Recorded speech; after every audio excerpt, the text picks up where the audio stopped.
দিতে পারি। দ্বিতীয়ত হলো দুশোর জন্মদাতা। দুশো জন্মদাতা কারা? আমার সামনের সাইডে যারা বসে আছেন এবং এই অনুষ্ঠানের চারপাশে ঘুরঘুর করছে শিক্ষক শিক্ষিকা, ওনারা হচ্ছে দুশো জন্মদাতা।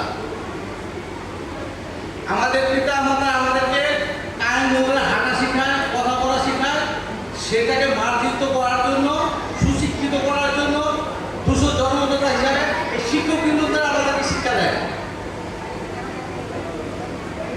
আমি বক্তব্য জানি না, বক্তব্য দিতে পারিও না।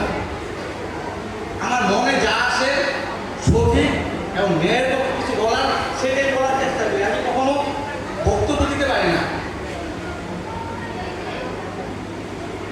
আমি বন্দর অ্যাসোসিয়েশনকে বলবো যে আপনারা যে উদ্যোগ দিয়েছেন এবং এই অ্যাসোসিয়েশন যতগুলি কমিটি আছে, এটার ফাউন্ডেশন দরকার আছে।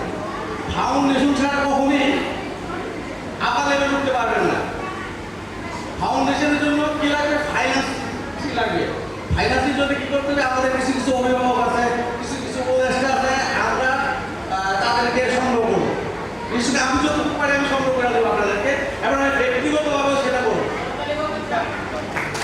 শুধু সব অনুষ্ঠান করবোই না, আমরা আগামী দিনে আল্লাহ সুবহানাহু ওয়া তাআলা আপনাকে বাঁচিয়ে রাখে, আমরা ছোট্ট একটা গ্রো করার চেষ্টা করবো, যাতে প্রত্যেকটা অ্যাসোসিয়েশনের সব বাচ্চা অভিভাবকদের নিয়ে আমরা একটা জার্নি করতে পারি একদিনের জন্য, এবং ওইটা যত খরচ লাগে আমি দেবো।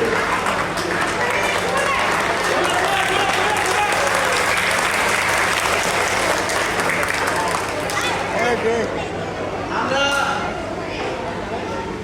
আমাদের দেখেন হায়ার লেভেল সিআইপি পিএপি যারা আছে তাদের মতন আমরা সাধারণ মানুষ।